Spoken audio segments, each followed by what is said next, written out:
Praise the Lord. ஹல்லேலூயா. கர்த்தர் நல்லவர், கர்த்தர் நல்லவர் என்று சொல்லுவோமா?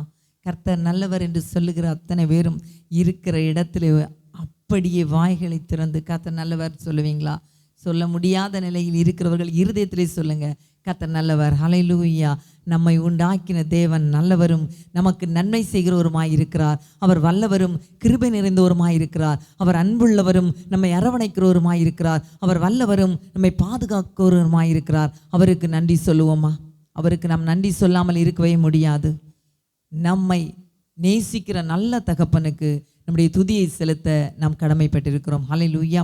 இன்றைக்கும் சங்கீதங்களின் புஸ்தகத்தை நாம் வாசிக்கிற பொழுது அதன் 22ஆம் அதிகாரம் 3ஆம் வசனம் சொல்லுகிறது, இஸ்ரவேலின் துதிகளுக்குள் வாசம் செய்கிற தேவரீரே பரிசுத்தர். ஹல்லேலூயா. இஸ்ரவேலின் துதி என்று சொன்னால் ஒரு மனிதன் தேவனால் தெரிந்து கொள்ளப்பட்ட மனிதன், அவனுடைய துதி. ஹல்லேலூயா. இஸ்ரவேல் என்றால் யார்? இஸ்ரவேல் என்றால் தேவ ஜனம். இஸ்ரவேல் என்றால் தேவ பிரபு. இஸ்ரவேல் என்றால் தேவனுக்கு மிகவும் பிரியமானவன். இஸ்ரவேல் என்றால் தேவனோடும் மனிதனோடும் போராடி மேற்கொண்டவன். ஹல்லேலூயா சொல்லுவீங்களா?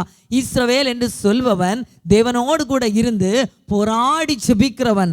தேவனுக்கும் இஸ்ரவேலுக்கும் ஒரு நல்ல ஐக்கியம் எப்பொழுதும் உண்டாயிருக்கும். அந்த ஐக்கியத்தை புதுப்பிப்பதுதான் நம்முடைய துதிகள்.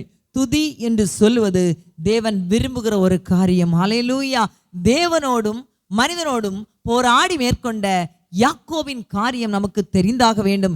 ஏனெனில் நாம் இஸ்ரவேலாய் மாறியாக வேண்டும். இஸ்ரவேலின் துதிகளில் நம்முடைய தேவன் வாசம் செய்கிறார். அவருடைய வாசஸ்தலம் எங்கே? உங்கள் துதிகளில் தான். ஏசாயா தீர்க்கதரிசி சொல்லுவார், பூமி முழுவதும் அவருடைய துதியினால் நிறைந்திருக்கும் என்று. ஆமென் சொல்லுவோமா? கண்களை மூடி ஒரு நிமிடம் நாம் செபிப்போமா? எங்களை அதிகமாக நேசிக்கிற இஸ்ரவேலின் பரிசுத்தரை நாங்கள் உம்மை துதிக்கிறோம் சுவாமி.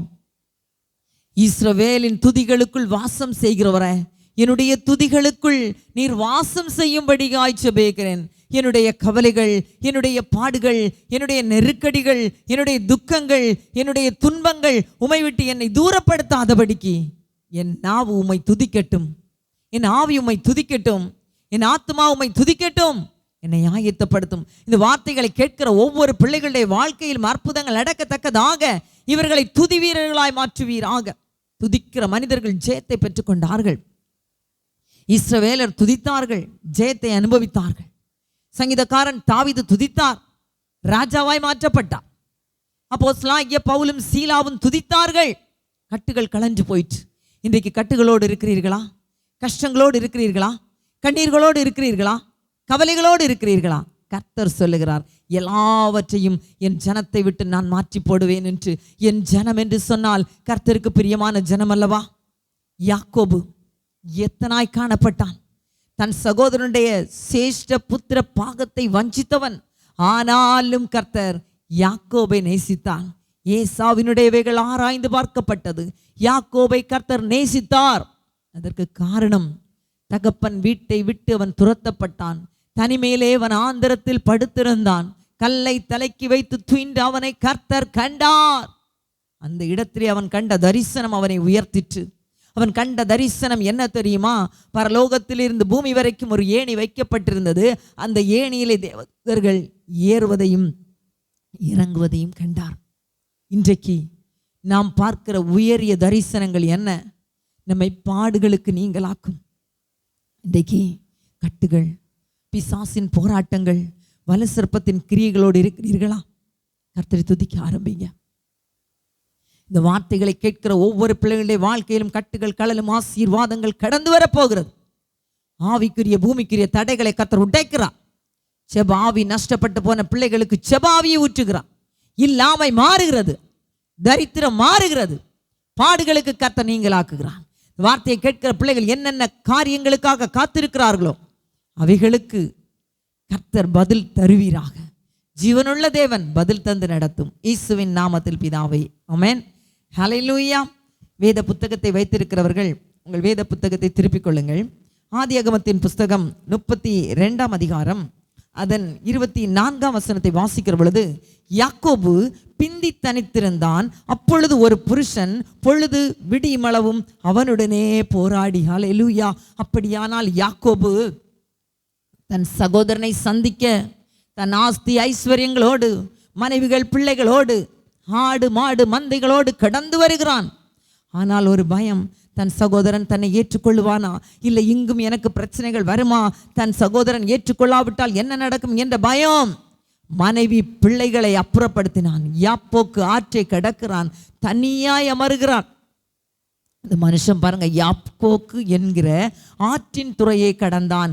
யாப்போக்கு என்று சொல்வது தடைகளின் இடம். இதை இவன் கடந்து வருகிறான். கடந்து வந்து அந்த இடத்திலே வந்து தனித்திருந்து பொழுது விடியும் அளவும் இரவு முதல் அதிகாலை சூரியன் வரும் வரைக்கும், சூரிய உதயத்தை காணும் வரைக்கும், விடியும் வரைக்கும் போராடுகிறான். அவனோடு கூட ஒரு மனிதன் போராடுகிறான் என்று சொல்லுகிறான். இந்த போராட்டத்தை பாருங்க, அவன் மேற்கொள்ளாததை கண்டு அவனுடைய தொடை சந்தை தொட்டார்.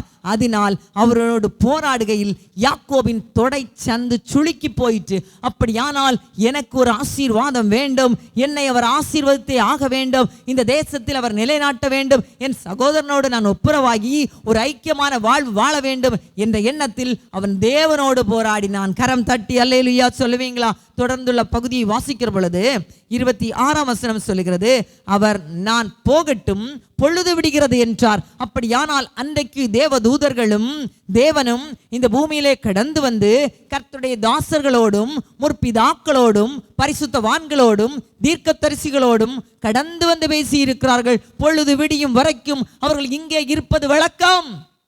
இன்றைக்கு நாம் அவைகளை தரிசிக்கவில்லை, ஆனால் அன்றைக்கு அவர்கள் கண்டார்கள். பொழுது விடுகிறது, நான் போகட்டும் என்றான். அதற்கு அவன், நீர் என்னை ஆசீர்வதித்தால் ஒழிய நான் உம்மை போக விடேன். அல்லேலூயா. இன்னைக்கு எத்தனை பேர் ஆசீர்வாதத்தை தேடுகிறீர்கள்? கரங்களை தட்டி அல்லேலூயா சொல்லுவீங்களா? நீர் என்னை ஆசீர்வதித்தால் ஒழிய நான் உம்மை போக விடேன். அப்படி சிங்காசனத்தை அசைங்க. ஆண்டவரே, நீர் என்னை ஆசீர்வதிக்காவிட்டால் நான் உம்மை விட மாட்டேன்னு சொல்லுங்க. அப்பா உங்களை ஆசீர்வதிப்பார். அல்லேலூயா. 27ஆம் வசனம் சொல்லுகிறது, அவர் உன் பேர் என்ன என்று கேட்டார். அவன் யாக்கோபு என்றான். யாக்கோபு என்றால் எத்தன். ஆகாரத்தின் மேல் விருப்பம், சகோதரனுடைய சொத்தின் மேல் விருப்பம், அம்மா மேல் அதிக பாசம், எதையும் விட்டு கொடுக்க மாட்டான். ஆனா ஆண்டவர் பாருங்க, இவனை சந்திக்கிறார். பிற்பாடவன் மாறி இருக்கிறான். 28ஆம் வசனம் சொல்லுது, அப்பொழுது அவர் உன் பேர் இனி யாக்கோபு எண்ணப்படாமல் இஸ்ரவேல் எனப்படும். அல்லேலூயா. தேவனோடும் மனிதனோடும் போராடி மேற்கொண்டாயே என்றார். இன்றைக்கு இந்த செய்தியை கேட்கிற ஒரு சிலர் தேவனோடு போராடி ஜெயிக்கவில்லை. தேவனோடு போராடி கேட்ட விண்ணப்பங்களுக்கு பதில் வரவில்லை. அநேகர் மனிதனோடும் போராடி கொண்டிருக்கிறீர்கள். உங்களுக்கு மனுஷீக சத்துருக்கள் சிங்கங்களாய் எழும்பி நிற்கிறார்கள். சீறி பாய்கிறவர்களைப் போல உன்னை வாழ விட மாட்டேன் என்று சொல்கிறவர்கள் உண்டு, உன்னை அழிப்பேன் என்று சொல்கிறவர்கள் உண்டு. உன்னோடு கூட போராடுகிறவர்களை நீ தேடியும் காணாதிருப்பாய். ஏனெனில் கர்த்தர் உனக்காக யுத்தம் பண்ணுகிறார். யாத்ராகம் 14:14 சொல்லுகிறது, நீங்கள் சும்மா இருப்பீர்கள். ஆமென். சும்மா எல்லாம் இருக்க முடியாது. ஆண்டவர் சொல்றார், நீங்க சும்மா இருப்பீங்க, கர்த்தர் உங்களுக்காக யுத்தம் பண்ணுவார். எத்தனை பேருக்கு கர்த்தர் உங்களுக்காக யுத்தம் பண்ண வேண்டும் என்ற ஆசை இருக்கிறது? அந்த ஆசை இருக்கிற ஜனங்கள் சும்மா இருக்காம கர்த்தரை துதித்து கொண்டே சும்மா இருங்க. ஆமென் சொல்லுவீங்களா? என்னோடு கூட இணைந்து சொல்லுவீங்களா? துதி கனம் மகிமை எல்லாம் உமக்கே செலுத்துகிறோம், மகிழ்வுடன் ஸ்தோத்திர பலிதனை செலுத்தி ஆராதனை செய்கிறோம். மகிழ்வுடன் ஸ்தோத்திர பலிதனை செலுத்தி ஆராதனை செய்கிறோம். அல்லேலூயா. தொடர்ந்து வாசிக்கிற பொழுது 29ஆம் வசனம் சொல்லுது, அப்பொழுது யாக்கோபு உம்முடைய நாமத்தை எனக்கு அறிவிக்க வேண்டும் என்று கேட்கிறார். தேவன் கேட்கிறார், உன்னுடைய பெயர் என்ன என்று. அவர் அவனுடைய பெயரையே மாற்றுகிறார். இங்க பாருங்க, அவன் சொல்ல, நீ என் நாமத்தை கேட்பானேன் என்று சொல்லி அங்கே அவனை ஆசீர்வதித்தார். தேவனுடைய நாமத்தை கேட்ட யாக்கோபு, தேவனுடைய நாமத்தை அறிந்து கொண்ட யாக்கோபு அங்கே ஆசீர்வதிக்கப்படுகிறான். ஆண்டவர் சொல்றார் பாருங்க, அங்கே அவனை ஆசீர்வதித்தார். அல்லேலூயா. 30ஆம் வசனம் சொல்லுது, அப்பொழுது யாக்கோபு நான் தேவனை முகமுகமாய் கண்டேன், உயிர் தப்பி பிழைத்தேன் என்று சொல்லி அந்த ஸ்தலத்துக்கு பெனியேல் என்று பெயரிட்டான். கரம் தட்டி அல்லேலூயா சொல்லுவோமா? பெனியேல் என்று சொன்னால் நீ உயிர்ப்பிக்கப்படும் இடம், பெனியேல் என்று சொன்னால் நீ ஆசீர்வதிக்கப்படும் இடம், பெனியேல் என்று சொன்னால் உன் இருள் மாறும் இடம். பெனியேல் என்று சொன்னால் உன் தடைகள் மாறுமிடம். தொடர்ந்துள்ள பகுதியை வாசிக்கும் போது அங்கே சூரியன் உதயமாகிறது. வாசிக்கலாம். ஆதியாகமம் 32:31. அவன் பெனியேலை கடந்து போகையில் சூரியன் உதயம் ஆயிற்று. ஆம் தேவனுடைய பிள்ளைகளே, அவன் தடைகளை கடந்து வந்தான். அவனுக்காக நீதியின் சூரியன் உதித்தது. அவனுடைய வாழ்க்கை பிரகாசிப்பதற்காக ஒரு சூரியன் அங்கே உதித்தது. அவனுடைய அஸ்தமனம் முடிந்து போயிற்று. அவனுடைய பாடுகள் முடிந்து போயிற்று. அவனுடைய வனாந்தரம் முடிந்து போயிற்று. அவனுடைய அலைச்சல்கள் முடிந்து போயிற்று. தாய் தகப்பனை விட்டு பிரிந்திருந்த வாழ்க்கை முடிந்து போயிற்று. சகோதரனை பிரிந்து சென்ற வாழ்க்கை முடிந்து போயிற்று. இல்லாமை முடிந்து போயிற்று. தரித்திரம் முடிந்து போயிற்று. குறைவுகள் எல்லாம் நீங்களாகி அவன் கர்த்தரால் ஆசீர்வதிக்கப்பட்ட மனிதனாய் மாறினான். கரம் தட்டி அல்லேலூயா சொல்லுவோமா?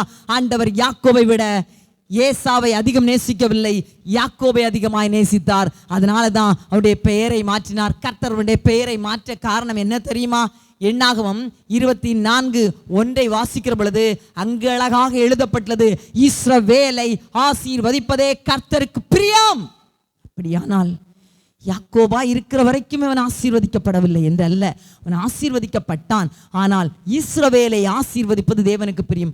இப்பொழுது அவன் முழுமையாய் ஆசீர்வதிக்கப்பட்ட ஒரு மனிதனாய் தேவனால் மாற்றப்படுகிறான். அல்லேலூயா சொல்லுமா?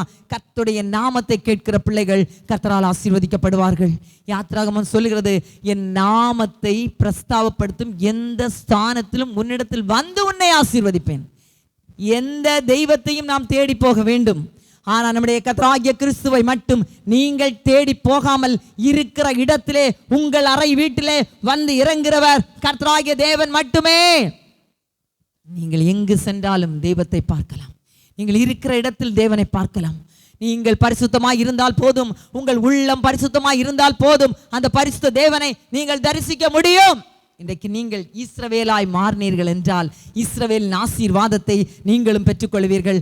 ஆதியாகமத்தின் புஸ்தகம் அது 35ஆம் அதிகாரத்தை நீங்க பார்த்தீங்கன்னா, அந்த 35ஆம் அதிகாரம் 9ஆம் வசனத்துல தேவன் அவனை ஆசீர்வதித்த விதம் சொல்லப்பட்டுள்ளது. ஹல்லேலூயா சொல்லுமா? 9ஆம் வசனத்தை படிச்சோம்னா அங்க என்ன இருக்குன்னா, ஆசாரியர்களுடைய ஏபோத்திலும் மார்பதக்கத்திலும்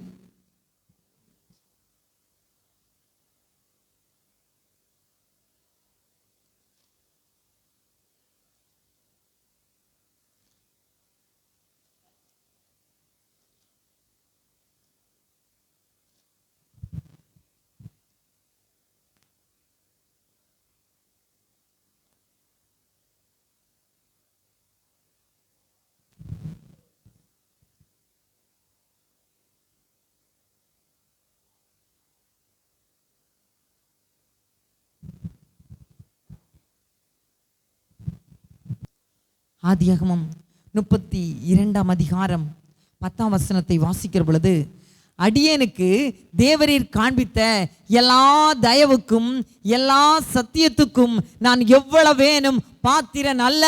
நம்ம சொல்லுவோம், அவன் நல்லா இருக்கான், இவன் நல்லா இருக்கான், இவன் நல்லா இருக்கான், நான் மட்டும் நல்லா இல்லை. ஆனால் இந்த யாக்கோபனுடைய வார்த்தையை பாருங்க. தேவன் தெரிந்து கொண்ட யாக்கோபு, அடியேனுக்கு தேவரீர் காண்பித்த எல்லா தயவுக்கும் எல்லா சத்தியத்துக்கும் நான் எவ்வளவு வேணும் பாத்திரன் அல்ல, ஏனென்றால் நீர் துதிக்கு பாத்திரராய் இருக்கிறீர் என்று அவன் சொல்லுகிறான். பாருங்க, அவன் சொல்றான், நான் கோலும் கையுமாய் இந்த யோர்தானை கடந்து போனேன், இப்பொழுது இவ்விரண்டு பரிவாரங்கள் உடையவனானேன். ஹல்லேலூயா.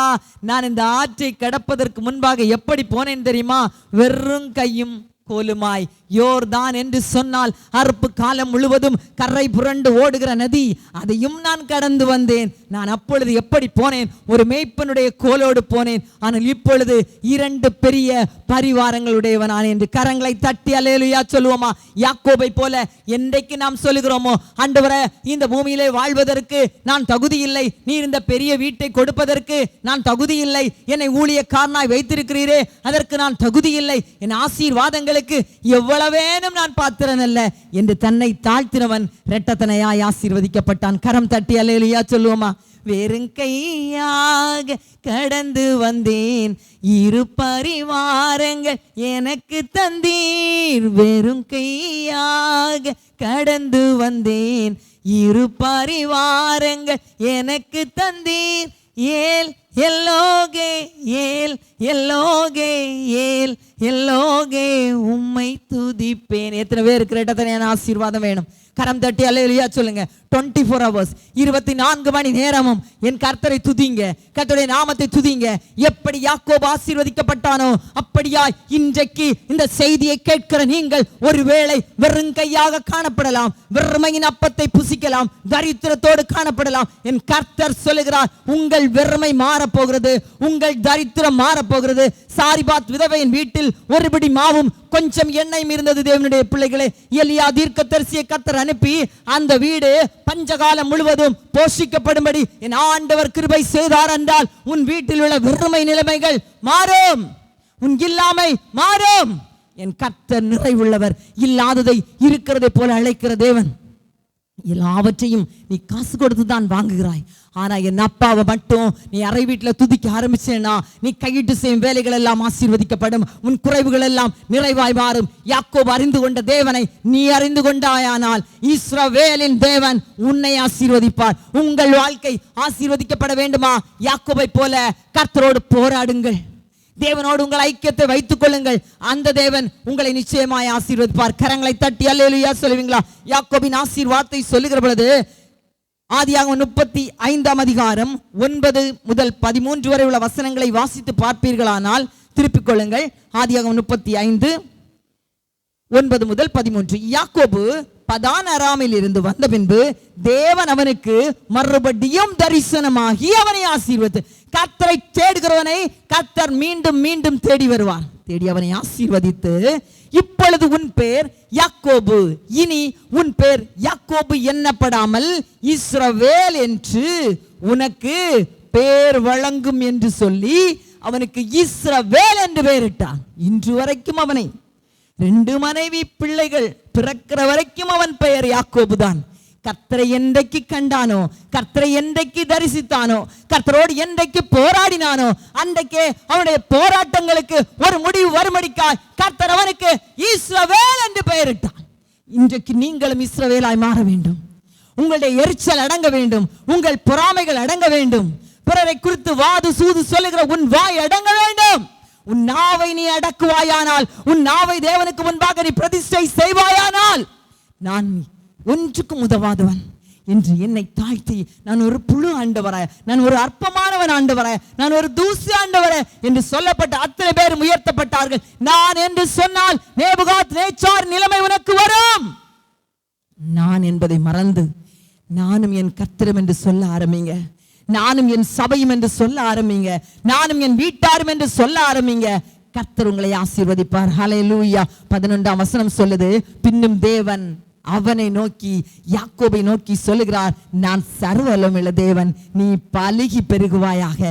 ஆண்டவர் அவனுக்கு வாக்குத்தத்தத்தை கொடுக்கிறார், நீ பலுகி பெருகுவாயாக. இந்த வார்த்தையை கேட்கிற சிறியோர் பெரியோர் அத்தனை பேருக்கும் கர்த்தர் சொல்லுகிற காரியம், நீங்கள் பலுகி பெருகுவீர்கள். உங்கள் வியாபாரம் பலுகி பெருகும், உங்கள் குடும்ப வாழ்க்கை பலுகி பெருகும், உங்கள் ஆவிக்குரிய வாழ்க்கை பலுகி பெருகும். நீ பலுகி பெருகுவாயாக என்று இஸ்ரவேலின் தேவன் சொல்லுகிறான். ஒரு ஜாதியும் பற்பல ஜாதிகளின் கூட்டங்களும் உன்னிலிருந்து உண்டாகும், ராஜாக்கள் உன் சந்ததியில் பிறப்பார்கள். யாக்கோபிட்ட சொல்றார், ராஜாக்கள் உன் சந்ததியில் தோன்றுவார்கள் என்று. ஆம் தேவனுடைய பிள்ளைகளே, யார் யார் வாழ்க்கையிலே அடிக்கப்படுகிறீர்கள், பாடுபடுகிறீர்கள், சகோதரர்களால் தள்ளப்படுகிறீர்கள், உறவுகளால் நிந்திக்கப்படுகிறீர்கள், உங்களுக்கு கர்த்தர் ராஜாக்களை கொடுக்க போகிறார். உங்கள் சந்ததியிலே தலைமை பொறுப்பேற்கும் அதிகாரிகளை தேவன் கொடுக்க போகிறார். தேவனுடைய வாய் சொல்லும் வார்த்தை 12ஆம் வசனம் சொல்லுகிறது, நான் ஆபிரகாமுக்கும் ஈசாக்கும் கொடுத்த தேசத்தை உனக்கு கொடுப்பேன், உனக்கு பின் உன் சந்ததிக்கு இந்த தேசத்தை கொடுப்பேன். அவன் விட்டு போன தேசம் அவனுக்கும் சந்ததிக்கும் கர்த்தரால் கொடுக்கப்பட்டது. 13ஆம் வசனம் சொல்லுது, அவன் தேவனோட பேசின ஸ்தலத்தை விட்டு அவனை விட்டு தேவன் எழுந்தருளி போனார். ஹல்லேலூயா. போராடின இவனுக்கு தேவையான சகல ஆசீர்வாதத்தையும் கொடுத்து விட்டு கர்த்தர் எழுந்தருளி போனார். இன்றைக்கு பலுகி பெருக வேண்டுமா? உங்கள் தொழிலிலே வர்த்தித்து விருத்தியாக வேண்டுமா? குடும்ப வாழ்க்கையிலே நீங்கள் வர்த்தித்து விருத்தியாக வேண்டுமா? சந்ததி இல்லையே என்று கலங்குகிற நீங்கள் பலுகி பெருக வேண்டுமா? ஒரே வழி என் தேவனை தேடுவது, ஒரே வழி அவரை ராட்சாமத்தில் துதிப்பது, இரவிலே தேவனோடு கூட போராடி என்னை விடியும் என்று மன்றாடுவது. ராட்சாம ஜெபமும் ராட்சாம துதியும் உன்னை நிச்சயமாய் ஆசீர்வதிக்கும். கரம் தட்டி அல்லேலூயா சொல்லுவீங்களா? கர்த்தர் நல்லவர் என்று. உண்மையாகவே இஸ்ரவேலின் ஆசீர்வாதம் உங்களுக்கு வேண்டும் என்று விரும்புகிறவர்கள் மட்டும் இன்றிலிருந்து ஒரு இஸ்ரவேலாய் மாறுங்கள். அல்லேலூயா சொல்லுவீங்களா? நீங்கள் துதிக்க ஆயத்தமானால் கர்த்தர் உங்கள் வாழ்க்கையிலே அற்புதங்களை செய்வார். சங்கீதங்களின் புஸ்தகத்தை வாசிக்கிற பொழுது, சங்கீதம் 35:28 வாசிக்கிற பொழுது, என் நாவு நாள் முழுதும் உம்முடைய துதியை சொல்லிக் கொண்டிருக்கும். எப்படி? நாள் முழுதும். இந்த நாள் முழுவதும் உன் துதி உன் நாவில் இருந்து வந்து கொண்டே இருக்கும். சங்கீதக்காரன் தாவீது எல்லா சூழ்நிலையிலும் தன் நாவை பிரதிஷ்டை செய்து கர்த்தரை துதித்து கொண்டிருந்தான். துதியை சொல்லி வருவார்கள். அல்லேலூயா. உங்க வேலை என்னது? தேவனுடைய துதியை சொல்வது. தேவ திட்டம் என்னது? இந்த வார்த்தை கேட்கிற அத்தனை பிள்ளைகளும் என் தேவனை துதிப்பது. அல்லேலூயா. சங்கீதங்களின் புஸ்தகம் 63:3-4 வசனங்களை வாசிக்கிற பொழுது அங்கு என்ன எழுதப்பட்டுள்ளது தெரியுமா? ஜீவனை பார்க்கிலும் உமது கிருபை நல்லது. அல்லேலூயா. எனக்கு இருக்கக்கூடிய இந்த ஒரே ஜீவனை பார்க்கிலும் உங்க கிருபை நல்லது. அல்லேலூயா. பாடுவோம் தானே? கிருபையே கிருபையே மாறாத நல்ல கிருபையே. அவர் சொல்றாரு, என் ஜீவனை விட அப்பா உங்க கிருபை நல்லது, உங்க கிருபை நல்லது. அந்த கிருபை போதும் என்று சொல்லுவீங்களா? வாங்க அந்த இடத்துல சொல்லுங்க, என் உதடுகள் உம்மை துதிக்கும். எல்லாருக்கும் ஆண்டவர் உதடுகளை கொடுத்திருக்கிறார். இந்த உதடுகள் எதற்காக? தேவனை துதிப்பதற்காக. தாவீது அதை துதிப்பதற்கென்றே பயன்படுத்தினார். 4ஆம் வசனம் சொல்லுது, என் ஜீவனில் உள்ள மட்டும் நான் உம்மை துதித்து உம்முடைய நாமத்தை சொல்லிக் கொண்டே இருப்பேன். அல்லேலூயா. துதிப்பதற்கு அநேக காரியங்கள் உண்டு தேவனுடைய பிள்ளைகளே. நாம் அவருடைய நாமத்தை சொல்லி துதிக்கலாம், அவருடைய அற்புதங்களை சொல்லி துதிக்கலாம், அவருடைய வசனங்களை சொல்லி துதிக்கலாம், அவருடைய அடையாளங்களை சொல்லி துதிக்கலாம், அவருடைய அதிசயங்களை சொல்லி துதிக்கலாம். கரம் தட்டி அல்லேலூயா சொல்லுவீங்களா? அவருடைய நாமத்தை துதிக்கிறவர்களா நீங்க மாறுங்க. கர்த்தர் உங்களை நிச்சயமாய் ஆசீர்வதிப்பார். இன்றைக்கு ஒரு நிமிடம் உங்களை சிந்தித்து பாருங்கள். நீங்கள் ஒருவேளை துதி மறந்தவர்களாக இருக்கலாம், ஒருவேளை துதிக்க அறியாதவர்களா இருக்கலாம். உருவாக்கப்பட்ட திட்டத்தை ஒரு விசை கூட நான் சொல்லுகிறேன். ஏசாயா 43:21 சொல்லுகிறது, இந்த ஜனத்தை எனக்கென்று ஏற்படுத்தின இவர்களின் துதியை சொல்லி வருவார்கள். நிச்சயமாய் நாம் அவருடைய துதியை சொல்லுவதற்கு கடமைப்பட்டிருக்கும். துதிக்க ஆரம்பிங்கள், உங்கள் காரியங்கள் எல்லாம் ஜெயமாய் மாறும். அல்லேலூயா சொல்லுவீங்களா? அப்படியே நம் கண்களை மூடி ஜெபிப்போமா? எங்களை அதிகமாய் நேசிக்கிற எங்கள் பரிசுத்த பிதாவே, நன்றியோடு நாங்கள் துதிக்கிறோம் அப்பா. எங்கள் துதிகளில் நீர் வாசம் செய்கிற தேவனாயிற்று, அதற்காக உமக்கு நன்றி செலுத்துகிறோம். துதி கன மகிமை எல்லாம் உமக்கு ஆண்டவரே. உம்மை நாங்கள் துதிக்கிறோம் ராஜா, துதிக்கிறோம் ஆண்டவரே. அப்பா உம்முடைய பிரசன்னம் என்னுடைய வாழ்க்கையிலே கடந்து வரட்டும் ராஜா. உம்முடைய மகிமையான ஈவுகள் என்னுடைய வாழ்க்கையிலே கடந்து வரட்டும். உம்முடைய கருத்திலே எங்களை தாழ்த்தி அர்ப்பணிக்கிறோம். வார்த்தையை கேட்கிற ஒவ்வொரு பிள்ளைகளுடைய வாழ்க்கையிலும் அற்புதங்கள் நடக்கும்.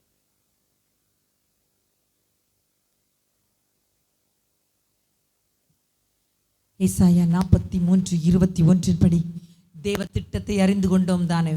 அந்த திட்டத்தின்படி ஏசாயா 43:21 படி நாம் துதியை சொல்லி வருவதற்கென்றே உருவாக்கப்பட்டவர்கள்.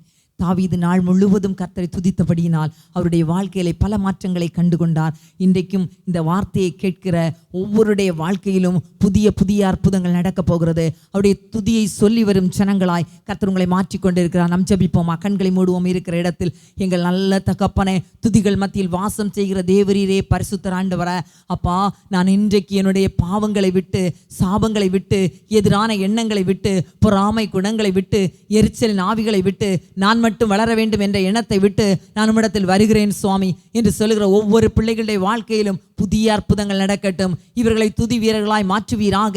24 மணி நேரம் இவருடைய உதடுகள் உம்மை துதிக்கட்டும். உம்மை துதிக்கிற ஜனத்துக்கு விடுதலை உண்டு. உம்மை துதிக்கிற ஜனத்துக்கு ஜெயம் உண்டு. நீர் துதிகளில் வாசம் செய்கிற தேவன் அல்லவா? எந்தெந்த பிள்ளைகள் உம்மை துதிக்கிறார்களோ அத்தனை பிள்ளைகளுடைய வாழ்க்கையிலும் துதியரசன் தாவீது கொடுத்த சகல ஜெயத்தையும் கொடுப்பீராக. இவர்களுக்கு ராஜ மேன்மையை கொடுப்பீராக. ஆசீர்வாதமான வேலைகளை கொடுப்பீராக. அவர்கள் பார்க்கிற வேலையிலே ப்ரமோஷனுக்காக எதிர்பார்க்கிறார்களே, ப்ரமோஷன் காரியங்களை வாய்க்க பண்ணுவீராக. எத்தனை பேர் சந்ததிகளை கேட்கிறார்கள், சந்தானத்தை கேட்கிறார்கள், கடன் பாரங்கள் விலக வேண்டும் என்று கேட்கிறார்கள். இன்றைக்கு கர்த்தர் சொல்லுகிற ஒரே காரியம், என்னை துதிக்க ஆரம்பியுங்கள். துதிகளின் தேவனை மகிமைப்படுத்தி துதித்து கொண்டே இருங்க. துதிக்கிற உங்கள் வாழ்க்கையிலே ஒரு அபரிதமான ஆசீர்வாதத்தை, நீங்கள் எதிர்பார்க்காத ஒரு ஆசீர்வாதத்தை கர்த்தர் உங்கள் வாழ்க்கையிலே நினையாத நேரத்தில் கொடுக்க போகிறார். இந்த ஆண்டு முடிவதற்குள்ளாக பல ஆசீர்வாதங்களை நீங்கள் சுதந்திரிக்க போகிறீர்கள். அநேகருடைய வாழ்க்கையிலே கர்த்தர் இரட்டத்தையான நன்மைகளை கொடுக்க போகிறார். கர்த்தருக்கென்று விதையுங்கள், நீதிக்கென்று விதையுங்கள். கர்த்தரின் கரம் உங்களை விட்டு விலகாதிருக்கும். கர்த்தருடைய வாய் உங்களை தெரிந்து கொண்டபடியினால் அவருடைய வாய் சொல்லும் புது நாமத்தால் அழைக்கப்படுவீர்கள். ஆண்டவர் சொல்லுகிறார், இடுக்கத்தின் அப்பத்தை புசித்த உங்கள் வாழ்க்கையில ரகபோத் தொடங்கிவிட்டது.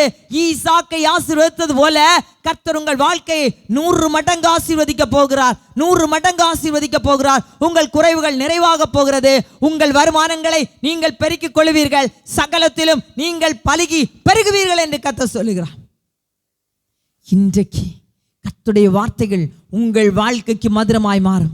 நீங்க கண்ணீரோடு இருக்கிறீங்க, இந்த செய்தியை கூட நீ அழுதுகிட்டே கேட்டுட்டு இருக்க. ஆண்டவர் சொல்லுகிறார், உன் வாழ்க்கையின் கண்ணீர் காலங்கள் முடிந்து போயிற்று. நீங்கள் போட்ட விதைகள் எல்லாம் முளைக்க போகிறது. 100 மடங்கு ஆசீர்வாதம், 100 மடங்கு ஆசீர்வாதம்.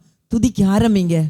24 hours உங்க வாய் சொல்லட்டும், அப்பா உம்மை துதிக்கிறேன் ஆண்டவரே, ஆவியானவரே உம்மை துதிக்கிறேன் அப்பா, ஆவிகளின் பிதாவை உம்மை துதிக்கிறேன், ஜோதிகளின் பிதாவை உம்மை துதிக்கிறேன், கிருபையுள்ளவரே உம்மை துதிக்கிறேன், நன்மைகளின் நாயகனே உம்மை துதிக்கிறேன், என்னோடு கூட வருகிறவரே உம்மை துதிக்கிறேன், யெகோவா ஈரே உம்மை துதிக்கிறேன், காலங்களின் சமயங்களை மாற்றுகிறவரே உம்மை துதிக்கிறேன், ராஜாக்களை தள்ளி ராஜாக்களை ஏற்படுத்துகிறவரே உம்மை துதிக்கிறேன், பரலோகத்தின் தேவனே உம்மை துதிக்கிறேன், பரலோக பிதாவை உம்மை துதிக்கிறேன் துதிக்கிறேன் துதிக்கிறேன் என்று சொல்ல ஆரம்பிங்க.